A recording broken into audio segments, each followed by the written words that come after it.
Ladies and gentlemen, welcome back to Social Authority. I am Pat Hilton, joined by Mike Kitko. Mike, how you doing, buddy? I'm doing awesome, brother. We already jammed a little bit, and I'm already on fire. I think you are too. You wake up on fires, and that's the beautiful thing about you. And that's exactly what we're going to talk about here today, is creating that fire around you too, because I think I felt really misunderstood by the world for a long time because I am this fiery type of go, build, create type. And that can be a huge turnoff for people. And I think that can make people feel discouraged. And you are someone that encourages people to, quite frankly, not give a fuck and to just do it anyway, because your time is limited, the clock is ticking, and you need to do certain things for you, and that's the only way that you're going to fulfill your potential in this world. So let's talk about Inner World, Outer World, the new book, Mike Kitko. It's coming, and I read this book, and there is a section called Shadow Work that's just straight up fire, and I do a lot of the things, not all the things, that he talks about in that chapter, but I never really had like a name for it. I just kind of, me time or whatever you want to call it, but shadow work. There's a lot of us entrepreneurs out there who do a lot of work when no one's looking, and that's the deepest possible work that we can do. And social media doesn't get to show that, but I think today we can dive a little bit into that. And so Mike Kitko is a leadership coach, a speaker, and just an innovator when it comes to allowing you to look outside the walls that you kind of put up in your head and start expanding. And that's why I think that chapter hit me so deep. You sent me the book. Thank you for sending me the book, by the way. Thanks for and I reading read it, the man. whole thing in 4 hours. It's a great read. Yeah. And that one section was literally what I was doing when you sent it to me. And so let's talk about, number one, how you came up with that one section, because I do kind of want to amplify that because that's what really hit me. Let's talk about what shadow work means to you and how people can apply it today to get results. So Carl Jung was the guy who coined, Dr. Carl Jung was the guy who coined the word, the phrase shadow work, or shadow and shadow work. And deep inside of us is a lot of fucking pain. There's trauma, there's pain, there's suffering. You were in addiction. I was in addiction. There's darkness. There was abuse in my marriage. There was abuse in my family, just so much stuff. There was molestation when I was a child that had been, that hadn't been healed, hadn't been resolved, just kept pushing it down. Yep. Shadow work is getting as deep into yourself and your awareness as possible. Come to terms with that stuff and start the process of just allowing, accepting, and embracing that part of yourself as a powerful part. And when you've lived decades and decades and you've suppressed and you've repressed and you've pushed all this garbage down and you start to turn it into a superpower, then your darkness becomes your light and you become even more powerful. This is why you share your journey, right? Your journey of struggle to triumph. The journey of struggling, there was so much shadow in there, Pat. You were dealing with so many shadows, so much pain, so much trauma, so much garbage inside of you. The way you triumphed, the way you transcended, the way you came out of your addiction was to deal with all that garbage. This is what the 12 steps is about. But you can accelerate the journey just by freaking getting into your awareness and going in deep and saying, what's the fucking shit that I hate about myself? Let me turn that into gold. And when you turn that into gold, you start accepting it, your whole, everything in your life, your energy starts to go off the hook. And everything in your life, the dark turns to light, and the light gets lighter. And that's why you bring so much to this world, is because you've dealt with shadows. And the more shadows we deal with, the more we have to give the world, the more value we add, and the more we don't give a fuck what anybody else thinks with us, because I've already dealt with my shit and you haven't. Well, and the other thing about it is, I think that when someone sees something on the internet that really hacks them off, they see a success story like Taylor Swift, and for some reason it itches them, or they see Caitlin Clark hitting shots from the half-court line, and they say, you suck, or they see Oasis selling out a stadium, and they're like, those guys suck. Whatever the example is, or I don't know, the Savannah Bananas are stupid. No, they're not. It's just, you might not prefer certain things, and that's okay. You might not like vanilla ice cream, you like chocolate more. But it doesn't mean that all ice cream sucks, or that everything that's chocolate ice cream sucks. I think that we get so stuck in just wanting to not like shit that we hold ourselves back from accepting that we're not going to like everything, even about ourselves. But if we focus on the things that we're great at and the things that, we can amplify, that we can actually be way more successful, way happier, and have a way more positive outlook every single day. Because there's so much weight that you carry with your opinions and with your, things that you don't like or that you're angry about or this or that. There's never going to be a perfect political climate. There's never going to be a perfect financial climate. There's never going to be a perfect whatever situation and environment day to day in anyone's life on this planet, no matter what. Everybody's going to have to deal with shit every day. And the sooner you deal with your own shit, the easier it is to deal with the other shit from the world. And that's why I think the inner world, outer world thing is so important, because there's so much stuff that comes at us every day. But if we got our inner shit figured out, then it's way easier for us to let that stuff pass, not get drug into it, not get distracted, cut the noise out, focus on this, improve, and be way more successful. You are not necessarily talking to average people. I personally don't think with this book. You are talking to the people that want to be the top 5%. I think, people that just want to grow in their power and become the epitome of, again, that's my opinion. Talking power. Because I get it. Those are the people that you work with. It's clear in the book that those are the people you've been around for years. Let's talk about why. I got something I want to talk about though. Yeah. Let's go. You threw out the word judgment. Got it. Let's connect with this concept. All right. Not just the concept of judgment, but where judgment comes from. If you take the top 5 people that you hate in this world, right, and you write down everything that you hate about them, and you take the top 5 people that you admire in the world, and you write down everything that you admire about them, those are the things you hate about yourself, and those are the things that you're capable of growing into. So when we have a judgment of someone, we're only seeing our reflection. We only see the world through our lens, through our experiences, That's through right. our beliefs.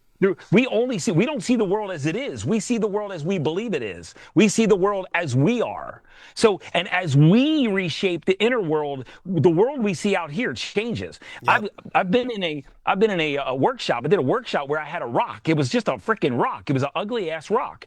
And now you'll figure out how weird that is. But I had 2 people, and one person left the room, and I gave him the rock. I said, "Describe this rock." And he said, "Man, that's beautiful. It's this is a piece of the cosmos. It's blah blah blah, and it's gorgeous and whatever. And it's a meaningful part of humanity." And he sat down, and the other person came in, and I gave the other guy a rock. I said, "Describe this." He goes, "It's just a fucking average rock. It's just it's got some dents and dings and whatever." They were describing themselves and what they thought about themselves. They weren't describing the rock. They were seeing the rock as they see themselves. One person says, "Yeah, it looks like an old rock," right? That means that they feel old. They are judging that rock through themselves. They are seeing themselves in that rock, and that's what judgment is about. If you really want to do some shadow work, walk through Walmart. When you walk through Walmart, it's a freaking spiritual minefield. That person's disgusting. That person stinks. That person's sloppy. That person's neglectful of themselves. And that's all the stuff that you hate about yourself. That's all you're seeing in the world. All your judgment, all those things that pop up, that's what you hate about yourself. Shadow work is getting in there and clearing that shit out. Right. So that you see a more beautiful world, you're more accepting, and you're more powerful in the world because you're not a judgmental asshole. Yeah, and I think that as we try to accelerate and progress ourselves, it can become frustrating to be around people that don't want to improve. And I think that can take a toll on you, and you can sound a little bit like a grumpy old man sometimes. And while maybe some of the points that you make are accurate, this type of thinking of releasing and not allowing that to cloud your mindset, right, is healthy, because you can't control anybody at Walmart. You can't control what they eat. You can't control how they drive. You can't control what they smell like. You can't control what shoes or what clothes they should or should not be wearing in some instances. And it is what it is. Walk on by it and focus on your shit. And I think that's where, when I look at outer world versus inner world, like, I need to be so dialed in on where Pat's going that like that stuff, I don't even see it anymore. I'm like my own little fucking Neo Matrix. It's all green and shit. I'm dodging bullets. That's the point. That is exactly the point, Pat. As we clear this shit out, we don't have all this confusion and clutter. We don't have all this inner conflict taking up mind share. We're too busy focusing on our mission and our vision and where we're going. It's getting as much of a percentage of our mind share going in the same exact direction, getting as much of our body going in the same direction as our mind. When your mind and your body, your heart, when your mindset and your heart set are aligned and headed in the same direction, you're unbreakable and unbeatable. But if your mind's in one place and your heart's in another, you're going in two different directions. You don't stand a chance. Well, and I think that, for someone like me who's purely essentially a musician or a writer or an artist at heart, I'm fortunate enough to have been able to use like my production skills that I learned along the way and create a business model out of that. That's beautiful. And I'm super grateful for that. But leaving the songwriting and the storytelling on a hard drive to die is unhealthy. And all that does is leave part of your heart to die. And so I encourage anybody out there who is like that. You want to start a podcast, or you want to play in a band, or you want to record your songs, you want to rap, you want to make clothing, you want to be a gardener. Mike is one of those people who's always going to be in your corner to say, hey man, get out there and freaking execute. Let's talk about that a little bit. Why is it important for people to pull the trigger on this stuff? So we're either creating or destroying. At any given time, we're either creating or destroying. And that's look, you've battled alcohol. I've battled alcohol. That's nasty shit. The reason that you have those kind of battles is because there's not enough creativity in your life. Your time is being spent destroying. So there's a great book, man. It's called The War of Art. And I'm struggling to Stephen Pressfield, and he says, if you don't use your energy for creativity, you will use it for destruction. You get to pick which one you're using it for. The more you create in the world, the less time you have for destroying yourself. The more accretive stuff that's going to help the world, the more time you spend your life helping the world, the less you're hurting the world. So we have 24 hours of energy. What do we do with that energy? We can either be doing it to lift ourselves and lift other people up, or tearing something down, including ourselves. Yep. You were tearing yourself down. I've torn myself down. Now we've taken that energy that we used to use to tear ourselves down, and we turned it on the world. And let's bring our energy into the world instead of putting something in here and destroying what's in here. Let's harness this energy and bring it out. So it's up to us. Stephen Pressfield wrote another book called Nobody Wants to Read Your Shit. And in that book, he's basically saying, when you start writing your book, don't worry about who's going to read it. That's not why you're writing it. You're writing it because you're a creative and it's your job to create. And as you get better as a creative, somebody will buy your stuff. But write your book. Don't worry about nobody wants to read your shit. Just write it because it's inside of you and it's got to come out. And if you don't get it out, you're going to destroy yourself. Wow, that's powerful. I think there's so many people right now who are stuck. I remember I'd play bar gigs at night, every night for years. You know that. And it, like you said, it took away from the time that I wanted to be spending with the same instrument, creating and doing whatever. And I was able to integrate some of that into what I was doing. But I mean, let's face the facts. I had to sing Wagon Wheel and Wonderwall to pay the rent, just like every other guy with an acoustic guitar. And God, that's why I think now I'm older and Oasis came back and I'm like, yeah, because dude, they made me a lot of money. God bless them. But I didn't want to sing that as much as I like the song. It's their song, not my song. Yeah. But I had to pay the rent, bro. And there's so many people out there doing something. Some other wagon wheel is in their life, whether it's working at CVS, working at the grocery store, and they've got this skill that they've been given, and they're unable to amplify it because time. How do we help those people? If you have an hour, create for an hour. And that hour will eventually become 2. And if you can create for 2 hours, create, and those 2 hours will eventually become 3. But you got to start getting whatever's in your heart, you got to start getting it out. You have enough time. You have enough time. It's what are you doing with that time? Are you doing something harmful with the time? Or are you doing something creative with the time? Just we all have 24 hours in the day, and we all get to choose what we spend our 24 hours on. We say that like in the success world, right. And it's true. You've got people that are watching hours and hours of television that are saying I don't have time, or they're going to the bar and they're saying I don't have time, or they're doing something, a hobby that it's just a hobby, it's just for distraction, right. And they'll say I don't have time. It's not something that's useful where they can put it to work in service of the world so that they can eventually like monetize that creativity. You've done it, I've done it.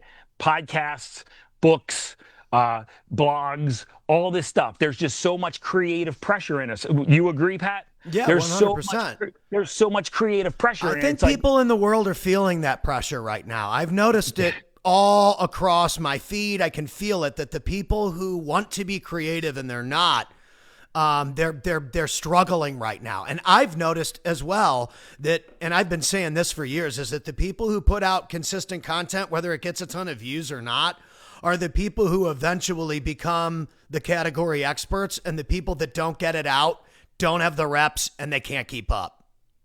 Yeah, no doubt. It's just from wherever you are, take the first step, right? And the first step will become the second. I mean, you helped me start posting videos. You're great on camera.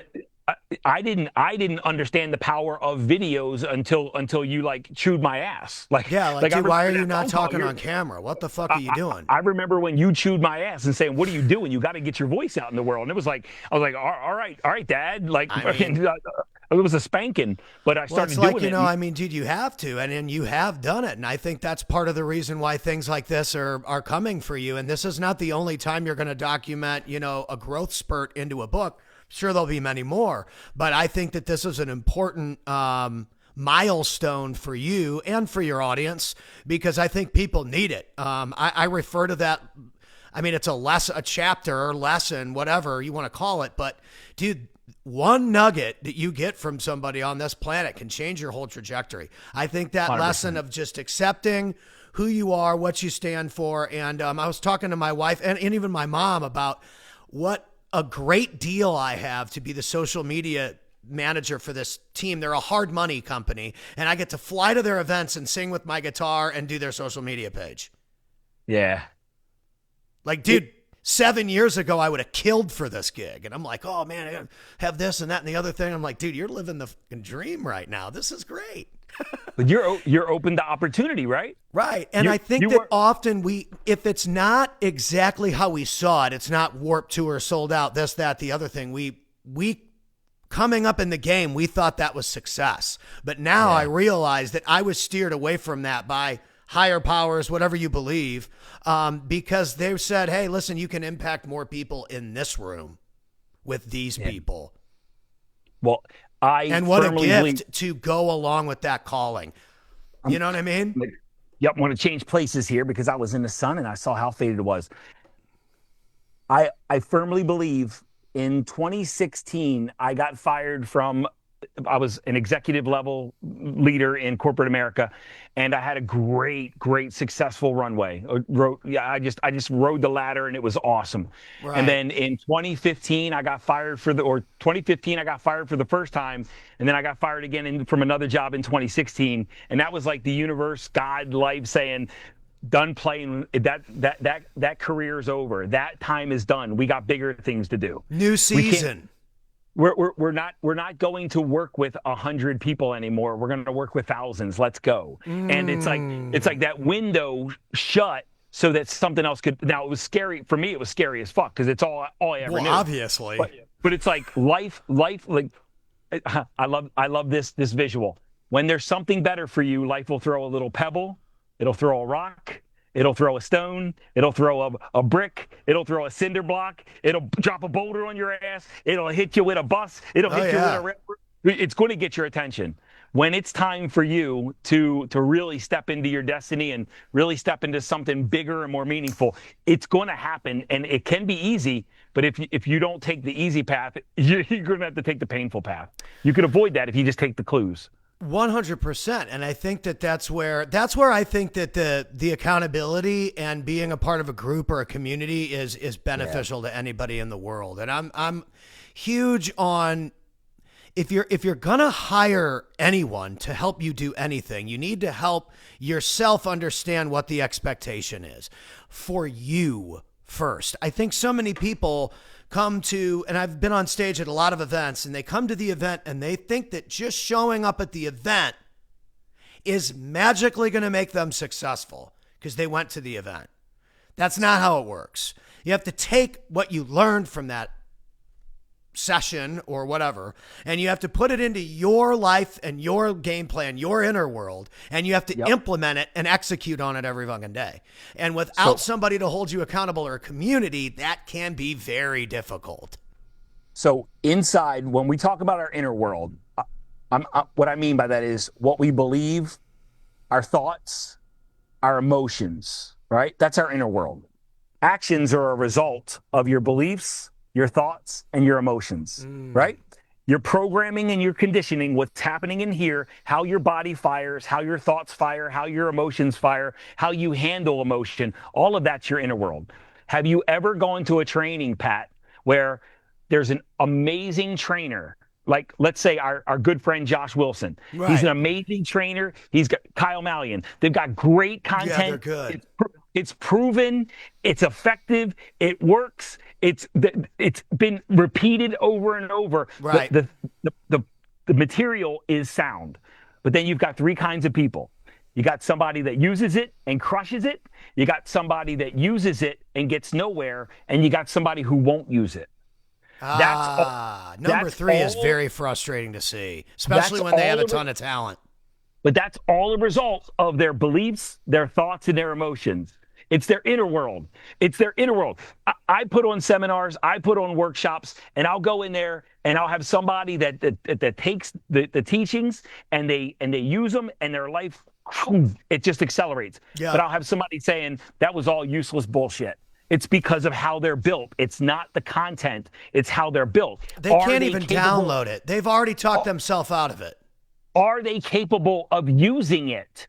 It's the person behind the tactic. It's the person behind the strategy. It's not always the tactic or strategy. It's the person using it. Are they capable of using it successfully? And sometimes we blame it on the tactic or strategy when it's really the operator behind it that's completely inoperative. And I think that that's why an accountability system is really important for people. And if you struggle to hold yourself accountable for stuff, you got to join some group. I know a lot of wholesalers, they join groups. I know about a lot of business acquisition. Josh Wilson was trained by Kyle. And now he's funding deals to do his own thing, and it's all love. But those guys all seem to mingle together. You'll notice that the people who are getting things done kind of constantly run into each other over time, over and over and over again. Because, dude, those people mingle in similar circles, or were trained, or taught, or this or that, or trained with each other. Or you see some people from the same boxing team, and they're the best team, be people in the UFC, or you see the best people that come from some golf trainer, and then they're the best golfers. It happens everywhere that the guys with elite coaches are the best players. Yeah, and then I always feel blessed when I get a call from Pat Hilton in the morning, I'll call Mike Kitko and friggin' rattle off. I'm the one who friggin' calls you. I'm like, dude, call it coach. It's coaching essentially. But what I'm saying is 5 or 6 a.m. You've got two guys that are both awake, that are both in the zone, that are who's awake right now. Yeah, I'm like 5 o'clock and 5 a.m. and we're freaking jamming, right? We're crushing it. So I'm like, I'll fucking call Kitko. He's awake. That's not by coincidence, right? That at 5 a.m. that two guys awake, in the zone, driving forward, creating value in the world. And I also think that it's one of those things, like I said, I think that people like that were like magnets. So I think that anybody like me, I was talking about this with my wife the other day too. I'm like, most people are one side of the magnet. Like they either push stuff away or they connect to stuff. Like they're one or the other. They're like an introvert or an extrovert. I'm both. Like I attract the negative and the positive. Well, I'm with enough both. shadow work, we'll get that negative out of there, and you'll only Well, attract the positive. I think that when you are doing something and you want to be elite and you're pushing and you're driving, you're gonna get negative responses from people. Oh yeah, that's You know what I that's mean? It doesn't absolutely. matter. Those people are always going to. I mean, I type jabs on comment sections that are funny headlines still. I probably always Yeah. will, just because I'm being funny. But there's a lot of people who see somebody pushing and pushing and pushing, and it just like bothers them. Why? It's like you said, it's because they're not doing the work. Look, my cheerleaders, the people that love me, that they help my bank account. And the Right. people that don't, the haters, they help my algorithm. I love both of them. I love That's both good. of them. Just keep bringing it. You know, Well, whatever yeah. you want to bring it. So we got the book coming, Inner World, Outer World, Mike Kitko, the next generation of Mike's writings. And as I said before, that shadow work it's a $1 billion business lesson, because having a $1 billion mindset is the only way that you're going to make millions. I think that people think if I think like this, then I can get here. It's like, no. You have to think here to just barely get to here. Yeah. Like, you have to completely outthink yourself, outwork yourself, outpush yourself to get certain results. And as you said, there's builders and there's creators in this world. They're freaking wired this way. They can't change it. And anything that is noisy or that pulls them back or detracts them from their goals, that is doing a disservice to that person and to the entire world around them by holding them back from their potential. Why is it so important for people to just get that shit out of the way? Yeah. I want to talk about here's a little bit of shadow work, and here's a little bit of reframing, inner world stuff in real life. One of our mutual acquaintances, I'm not going to throw a name out there, but one of our mutual acquaintances called me one time and said, "Man, I'm in a really freaking dark place. I just had a huge loss. There, it feels like the world's closing in on me. I'm getting ready to lose, a whole bunch of money, blah, blah, blah." And he started going down, this road, right? And he was just in a dark place. And I like to call it spiritual chiropractic. That's what I am. I'm a spiritual chiropractor. I'll get in your head and get in your body, and I'll rearrange some stuff, and you'll be different when you get off the phone. But I said, all right, I'm going to say some shit that's not going to feel really good, but it's going to be liberating. And he said, bring it. And I said, your wife and kids are going to die. Anything you build, at some point is going to perish. It's going to crumble. Even if you're Walt Disney. Your legacy is going to be forgotten. The money that you have right now will eventually be spent. Maybe your kids lose it, whatever. It doesn't matter. You will die. None of this fucking matters, man. If you're not having fun with it, none of it matters. Because one meteor into the earth, it all goes to shit, and none of it's for anything. And I said, you're taking life way too seriously. And when he had that realization, he said, Mike, that was like some liberating shit. And literally it gave him, he got off the phone and he pivoted, and he started crushing it from that simple pivot. It was just not taking life that seriously.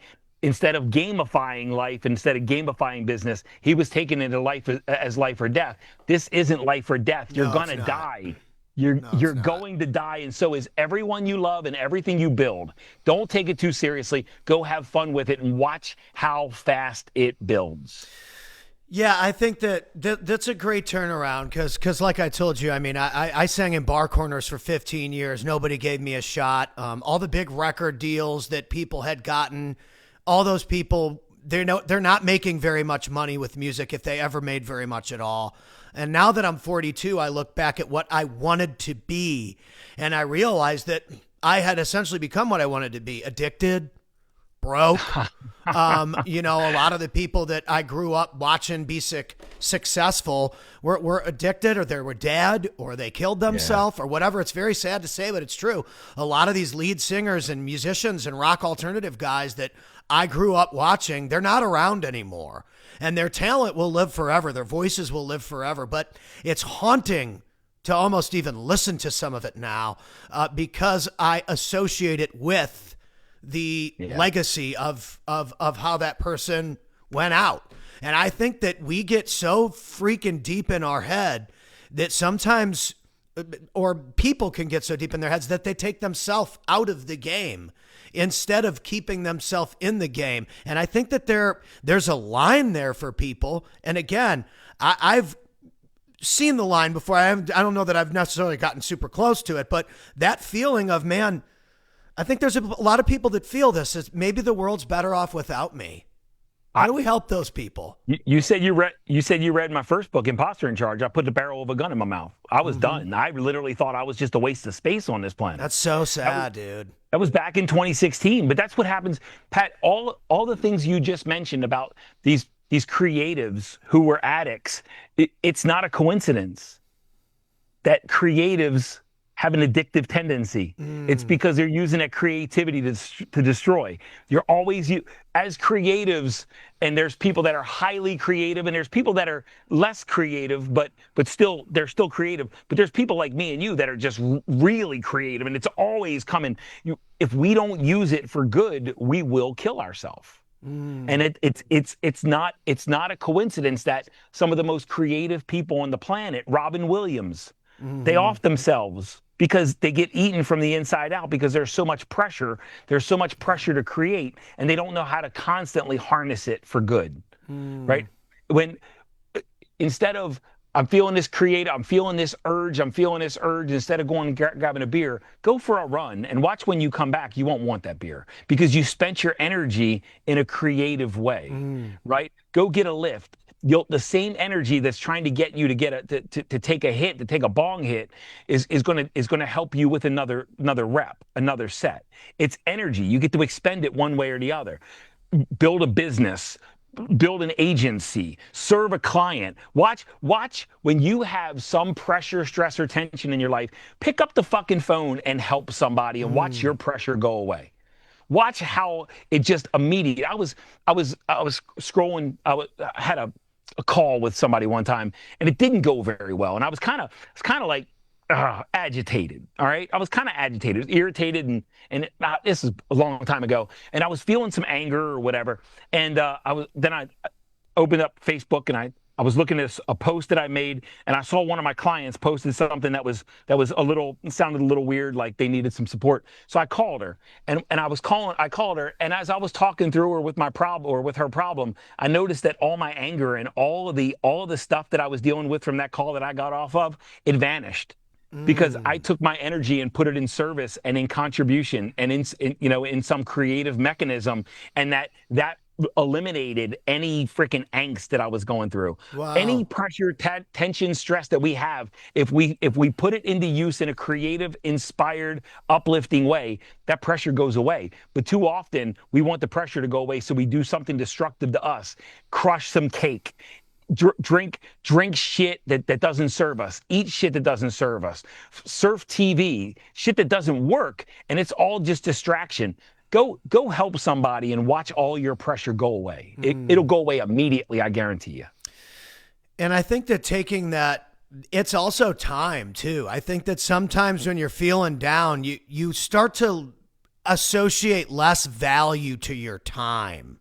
Yeah. Because you don't feel the value inside you. So you don't think the time is worth anything. You just waste the time. And then more and more and more time passes. You keep thinking about this thing or whatever. I left you some funny message the other day talking about it. Like thinking about this or writing that because I had to write a whole bunch of lyrics for this record and I wanted this to be that. And I'm like, maybe I should change this one line to this one. Because if I say fuck, people are going to be pissed off. If I say I'm fucking my wife in the middle of the song. But it's like, it's literally what every man looks forward to every single week from Monday through Friday in America. Yeah. And that's why it's funny. It's a comedy song, dude. Who cares if somebody doesn't like it? Nobody's ever heard it anyway. No one's even heard of you before. Let's slow down. You're worried about people actually hearing about you now? Slow down. Let's pause here. Sing that line for us, Pat Hilton. What, fucking my wife on a Friday night? Sing it. Fucking my wife on a Friday night. Oh, it's a great song. It's a great song.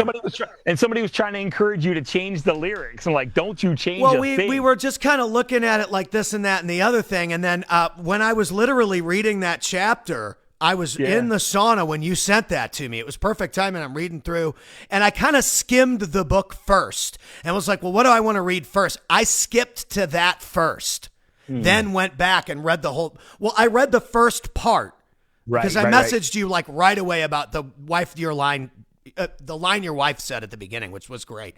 And then I skipped to that section and read some of it and I was like, oh, and then I went and I read the whole thing to that all the way through. But I remember reading that little piece and being like, dude. And then as I got off that to go start the book over, start the whole thing. I saw this clip of Rick Rubin. Rick Rubin comes on. I'm sitting in the sauna. All this happened in the sauna. And he says, dude, you never change your words. You never change a lick. You never change a line. The way that it goes is the way that it goes. That's the way you wrote it. He's like, and even if you look back, they coach you on the SAT or the ACT or whatever. The first answer that you thought that it was is usually the correct answer. Right. When you go back and you change it to all of the above, when you knew it was C, now you were wrong. It was the original one. I was like, oh, he's like, this is proven all over different measurements. You do not change how it goes. Yeah. And I was like, oh, fucking shadow work, Rick Rubin.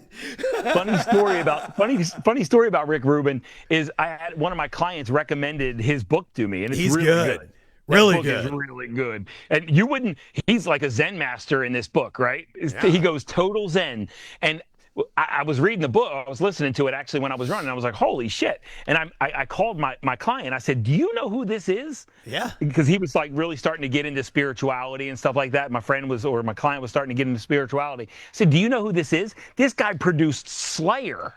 Oh, everything. Beastie Boys. This guy produced everything. Beastie Boys, Metallica. This guy has he is not this Zen guy. He's like a metal rap guy, but he really is a Zen guy. And that's how he was so talented at the arts, because he could see things, hear things, feel things that nobody else could. Yeah, he produced that system of a down. He's able to really take different elements and combine them. Usually people would look at those elements and say, hey, these don't mix. These are different genres. These are different categories. These sing-songy doesn't fit with metal, or rap doesn't fit with metal, or punk rock and rap are opposites. It's like, no, they're not. Yeah. Well, and we were like, oh yeah, no, they're not. Big but nobody knows it was the same guy that was kind of behind that energy. Yeah. Big difference between Bob Rock and Rick Rubin. Yeah. Bob Rock gets in there and he's like, no, we're going to play this. And he actually plays, and he's influencing or controlling the music.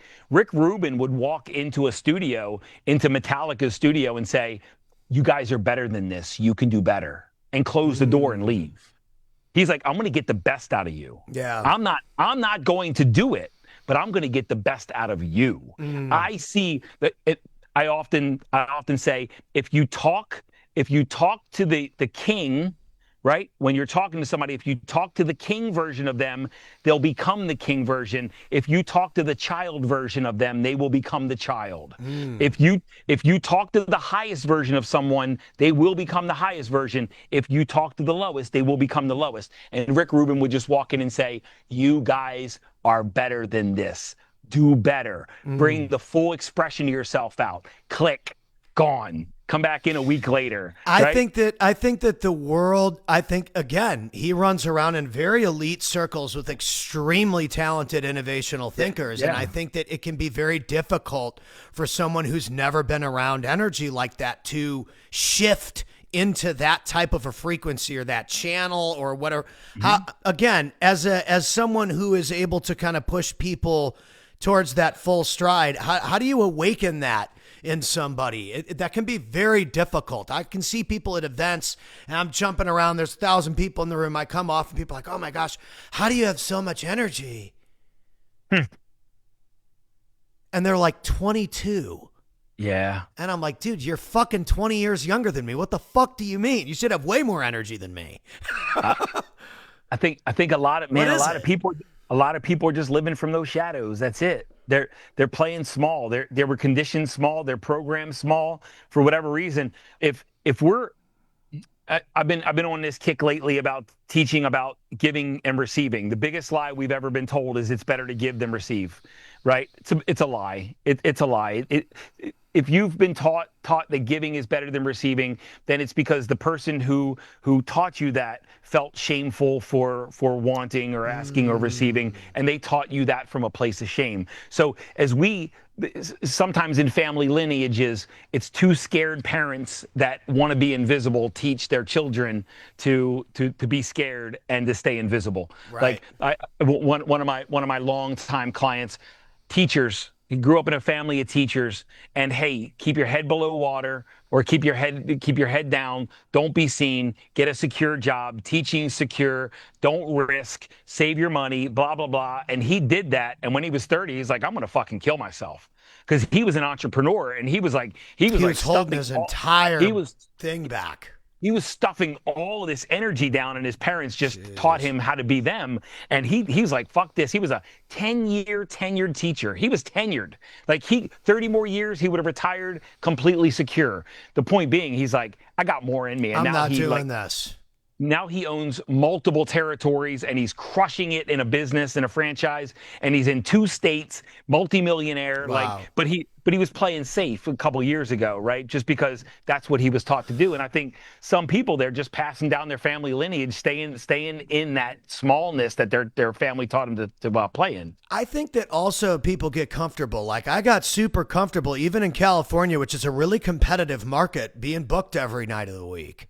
Yeah. And even though I was barely paying the rent, paying the bills with Megan, she was working full time as a preschool teacher in San Diego. And I was like, well, I mean, I'm way more booked than everybody else. So like, I guess I kicked everybody's ass. I guess I made it. I play every night of the week. Most people play 2 nights of the week. I play 7. But I'm like, okay, well, now how do I get better gigs? Right. I need to start working in better rooms. I need to get around more elite people. Or how can I ever possibly get past what level I'm at? And I think that so many people are just happy with staying at that level instead of becoming the next version that can get to the next level. And then you get to that next version, and you thought that was impossible until you do it. And then you're like, oh, there's like 60 other levels I can achieve too. Yeah. But it takes you admitting that you're not going to settle and tolerate anymore the activity that you're already at, which means you have to do more. I think that scares people. I got to do more. Yeah. Well, you're wired. You're wired different, Pat. Okay. You're wired different. You were always wired to be successful. And I got some friends that do some social media posting. They're real estate investors, and they just posted a reel, and it was a discussion. It says, are you looking to be safe, or are you looking to be wealthy? And that was like, when I heard that, it was a very simple way of saying, are you just looking to like live until you die, or play small and play out of for security and safety until you die? Or are you looking trying to experience the very essence of life, all the experiences that life has to offer? Are you hungry? Are you looking to try to expand into the highest version of yourself? Or are you just playing in this box to try not to die until you take your last exhale? And I think there's a lot of people running around that are, we all have this primitive instinct. There's an amygdala in our heads, right? And it's called an amygdala. If you take 2 almonds and put them together and hold those, that's the size of the amygdala. And the amygdala is the mechanism that fires off fight, flight, or freeze response. And some people's whole lives and their whole body is being run by that amygdala. Where some of us, I'm a Marine vet. It's like, hey, when you're scared, run towards the gunfire, because that's the fastest way to eliminate the fear. Because fear turns to adrenaline. Right. Run towards the gunfire. Run into it. And as entrepreneurs, that's what we do. Legends. God bless you for serving in the military too, by the way. I mean, you guys are fucking legends. As far as entrepreneurs, that's what we do. The battle's over there. Let me run towards it. Yeah. I'm not going to run away. Where most people that are playing it safe, and what I was doing when I was a W-2, it's the war's over there. I'm going the other way, man. I don't want to fight with people. No, but as entrepreneurs, avoid conflict, avoid discussion, avoid any kind of friction, anything like that. And especially That means for you're me, just avoiding results at and some for point. me, back then, it was avoiding a dip in my income. Mm. As entrepreneurs, are you experienced in the entrepreneur journey that sometimes it goes up and sometimes it goes down? Whoa, yeah, absolutely. Yeah, I know. I knew the answer. As entrepreneurs, that's what we do, right? We see it go 100%. up, we see it come down. We see it go up, we see it come down. But Yeah. in my corporate career, I was just trying to avoid a gap in my income. That was it. And it's like my body couldn't handle skipping a week of income. My body couldn't handle it. Here, sometimes you skip a week and more, and then the next week, your week after that, you 10x. Fucking balling. It's just unpredictable. Can your body handle the unpredictability of the entrepreneurial journey? Yeah. And when I started my entrepreneurial journey, my closest friend, he said, Mike, the entrepreneurial journey is the most spiritually evolving journey you'll ever. You gotta do things you don't want to do. You gotta feel things you don't want to feel. You gotta say things you don't want to say. You gotta run into the chaos. There's nothing you can do to hide. There's no other shield. There's my dogs. There's no other shield for you to hide behind. Nope. They're going to hide behind your shield, but there's no shield for you to hide behind. You can't. It's eat what you kill, and if you don't kill, you don't eat. Right. And not everybody's ready for that entrepreneurial journey, but the Marine mindset really helped me in the entrepreneurial journey. Oh yeah, and I think that's why you're so fierce about rooting for people that are going for it, because you do understand that you got to be a little bit of Han Solo crazy to fly into a fucking asteroid field and think you're going to win. You know what I mean? Yeah. I love, and I have experienced a lot of clients that come in, they work with me, and they actually do better than me. And back in maybe year one, there was a little bit of envy, and now there's nothing but love. Like freaking, well, it's think just like that as time goes on, and I've noticed this too, even with the music thing, like we were talking about, it's like your expectation of what you expect success to be like is different than what success really is for you. Yeah.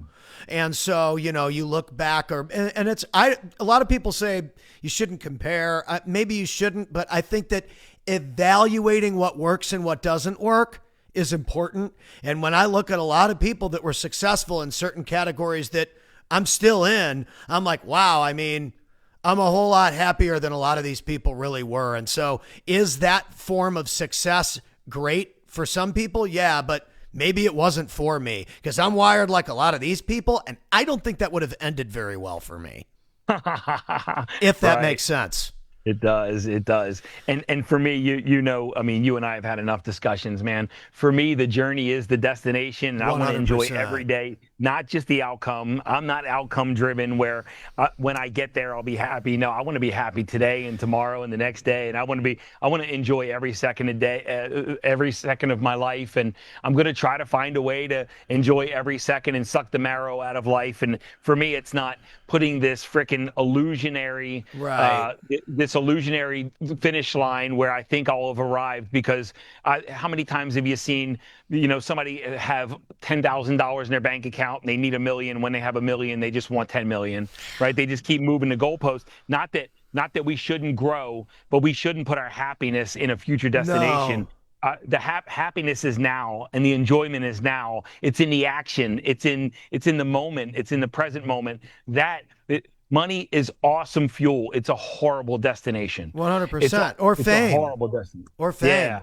You can't control other people's opinion of you, or your music, or your art, or your book, or your fucking dress, or your Instagram picture. Dude, come on. You cannot control that. That's the outer world.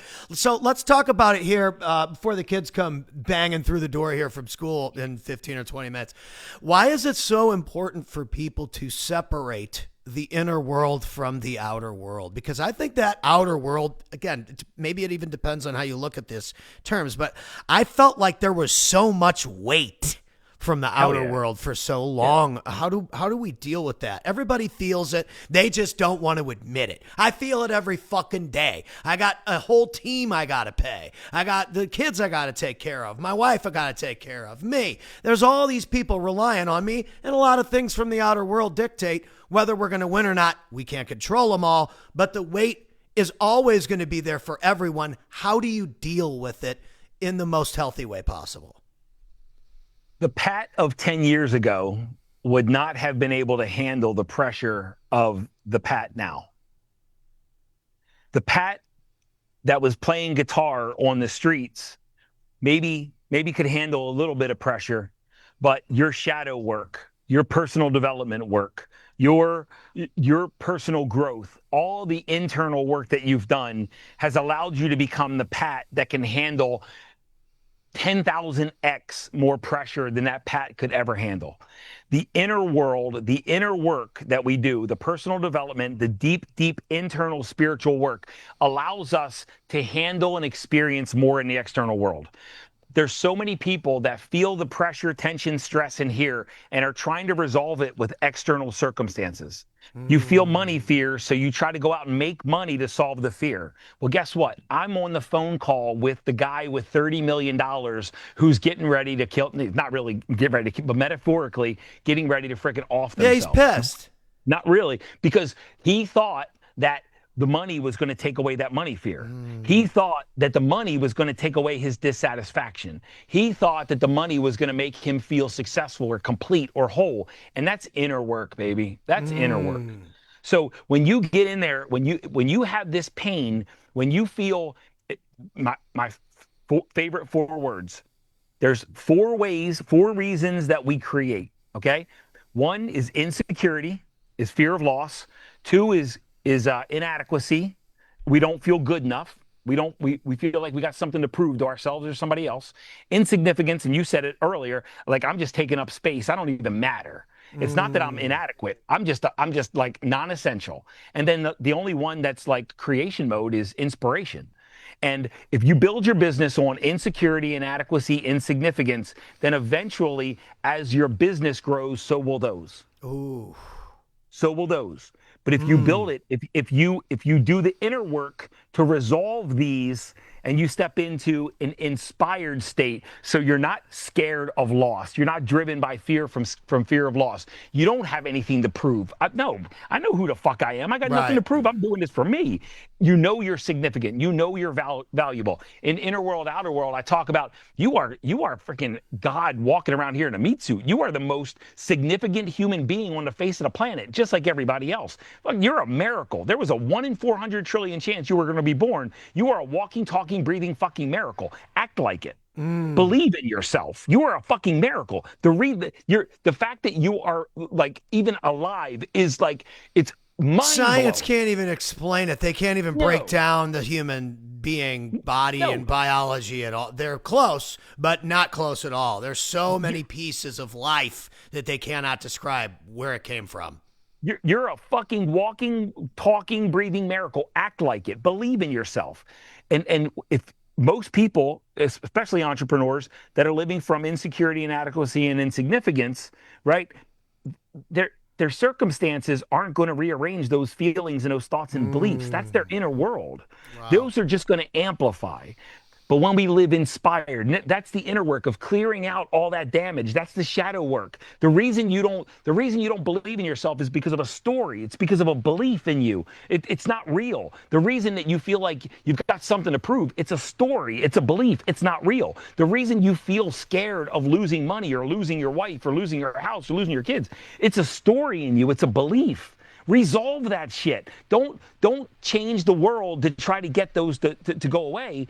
Make them go away so you can step into inspiration so that you can build your business because you get to, not because you have to. Yes. If you build your business from insecurity, inadequacy, and significance, every day you're gonna wake up thinking you have to build your business. I gotta keep it together. I gotta prove something. I've gotta do this or I'm gonna lose everything. I gotta become somebody. You're gonna do it from a place of internal conflict. That's not, you can build your business that way. There's a lot of successful businesses built that way, but you don't have to. And that's what inner world, outer world is about. That's what inner world, outer world's about. It's about let's clear out all that damage so that when we create the life of our dreams, it's not from insecurity, inadequacy, and insignificance. We're inspired to wake up every day. We're excited to wake up every day. And we know we're a fucking blessing on this planet. We're not an insignificant character. I love that. One more thing before I toss it over. There are There's a teacher one time that said there are three kind of people walking this planet. No disrespect, but there are three kind of people. There's leading actors, there's supporting actors, and there's furniture on the set. That's 100% true. And the more we clear out the internal damage, the more we take that leading actor role. Wow. There's a reason that somebody steps on a fucking stage in front of a crowd and says, I got something that will change your life. It's because they dealt with some shit that most people haven't dealt with in terms of clearing out some shit. I love to say on a stage, and I wrote this in the book. I said, I used to think I was like just taking up space in the world. And now, to quote Terrell Owens, I love me some me. Yeah. Well, hey, you should. I think that we're like being conditioned on the internet to like not like ourselves. You're not supposed to like think you're awesome, or you can't, it's marketing, and it's how they play your emotions, and it's sales. We know this, but I think that a lot of people still get manipulated by that messaging, and it can have a negative effect on their mindset. I think what you said earlier is very important. Love you for you. And I mean, go out and win and cut the noise. I think that the more you focus on what you want and who you need to become to get what you want, the less time you have for anything else. And you'll find that as you start to work on that craft and build that craft and become so good at that craft, other people are going to be like, hey, I'll pay you if you do that for me. Yeah. Or I'll pay you to teach me that. Both. Yeah. Both.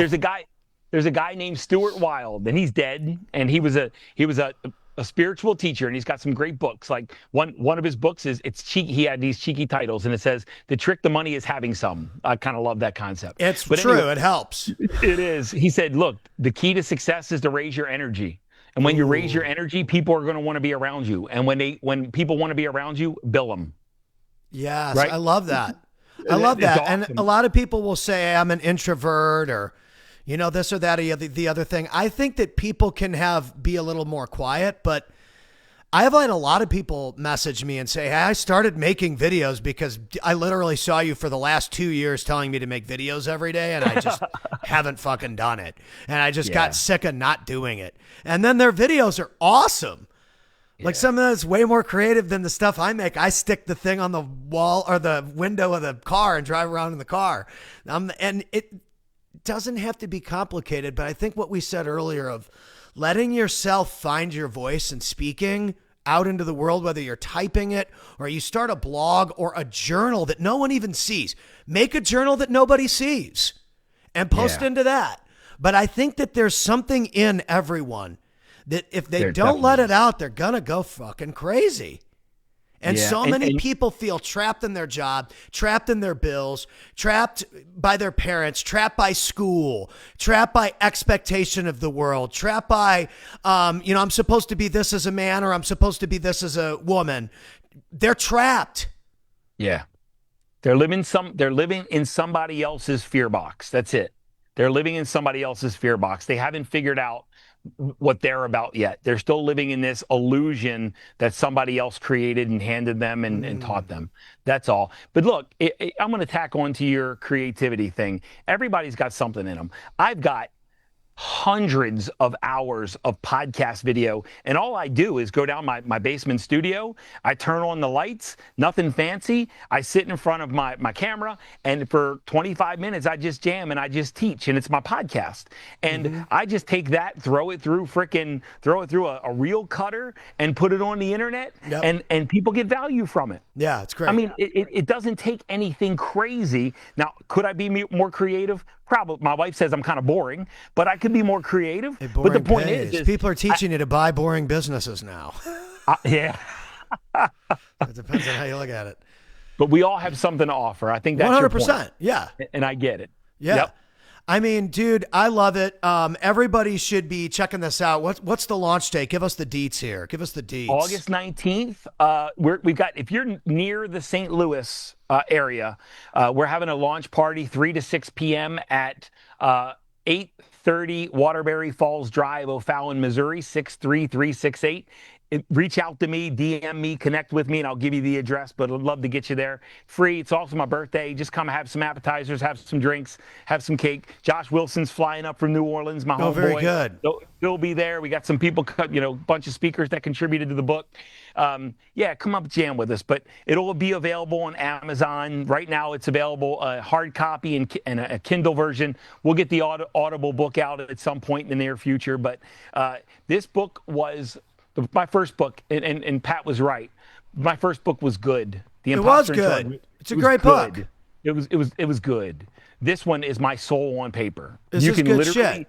You can literally feel me in this book, and it will change your life. When you focus on changing your inner world, your external world will naturally change itself, and you'll become the master of your external circumstances, no victim of them. I absolutely 100% agree with it. I'm a fan. I read the book. I 100% endorse the book. Everybody should buy it. Buy a copy for your friend. Buy one for your wife. Like, dude, if you're a dude and you want your wife to be on board, then you got to bring her on board. You can't just go get ripped, go get jacked, drink your protein, count your calories, and be all anabolic and shit and not bring mom along for the ride. She's not going to get it. You got to work on this stuff together. I think this would be a great reason for you guys as couples out there to sit down, take a couple hours and go through this and find exactly where you connect and where you're disconnected. This could be great for people's relationships too. There's a chapter called Spiritual Relationships. It's all about that. Your wife read the book, right? She's read some of it, but she will read it when I give her a copy of it. Yeah. She's not a digital version. She's not a digital dork like I am. I know you said she connected with it. So she did. When we see this stuff together and we talk about it and discuss it, our marriages improve because there's always a common denominator we can grab onto. But yeah, there's a chapter called Spiritual Relationships. Is your spouse isn't here to make you comfortable. Your spouse is here to help you grow. 100%. Your spouse is the person that can trigger you the most to get you to make you see yourself in a bigger way, right? So 100%. When I thought Angie's job was to keep me comfortable, I was just playing small, man. Now she kicks my ass. She's like, hey, it's fucking time. What are you doing? It's go time. You got more to give. You got more potential. And she doesn't do it for her benefit. She does it because she wants to see me at my highest version. And that, like, she's always in the front row when I'm speaking because she wants to see me be significant in this world. She's great. And the thing I love about her the most is just that she knows that when you win, she wins. And so absolutely, it's difficult to be married to someone like, I mean, especially me, but you as well, because you're trying to go out and you're trying to help the world. You're trying to serve people. And so that takes a lot of time away from the spouse because you got to go out and you got to do what you got to do. And for someone to get in your corner, God, it's good. It's beautiful. So I used to go to work in a corporate environment, and I hated my roles. I hated my responsibilities. But when I came home, when I came home, it was a combat zone, and I actually had more peace at work than I did in my home. And your home should be your bastion of peace. Yep. It should be where you go to recover and where you go to replenish. And back when we were, before 2016, my home was such a battlefield. As soon as I walked in, the bitching started. And now it's the exact opposite. Like, we bring each other peace. We are unified. We are allies. Her wins are my wins. My wins are her wins. Our losses, we share our losses together. We used to talk about divorce like 100 times a day. We haven't mentioned it in 8 years, right? It's like, this thing is amazing. When you have somebody standing next to you that believes in you more than you believe in yourself, you can't fucking lose. But I got this image in my head, man. All right, here's how I had a dream, and I've got this image in my head of the role that Angie plays in the world, and it's a canvas, and in the upper right-hand corner is the earth, and on the earth is a mushroom cloud and a tornado and wars and freaking earthquakes and all this shit. The shit that happens in this world. And then in the lower left-hand corner, there's Angie with this stern-ass look, and she's pointing towards the earth. And she's got this stern fucking look on her face. And and I'm between Angie and the earth, walking towards the earth, like with my shoulders slumped, because she's like, get the fuck out there. They need you. Yeah. Get the fuck out there. Like, I like that. But then you go out to war, and when you come home, she's the first person, your spouse is the first person to clean your bruises and to bandage you up. But then as soon as you're healed, they're like, get the fuck out there. You got work to do. Right. They need you. And that's the role of an amazing, amazing partner in this world. Yeah, that's great. That's great. And if you can be that for people out there in this world, ladies and gentlemen, go out and give somebody some love today. Like, there's so many people that you only see the outside, and deep down, man, they're hurting.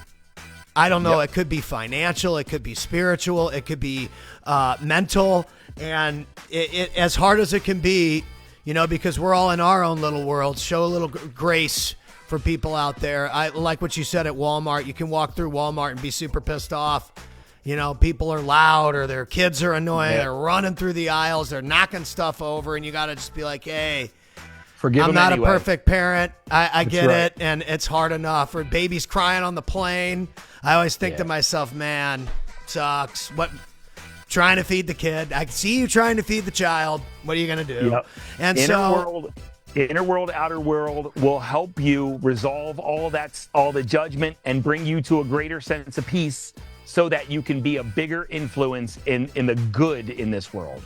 I absolutely love it. Ladies and gentlemen, Mike Kitko in the house. Order the new book, Inner World, Outer World by Mike Kitko, and we will have information on how you can get that as it is published as well on Amazon. Mike, thank you so much for your time today, good sir. Thanks, brother. And ladies and gentlemen, go out there and get it done. We'll see you Thanks, Pat. on the next one. Love y'all.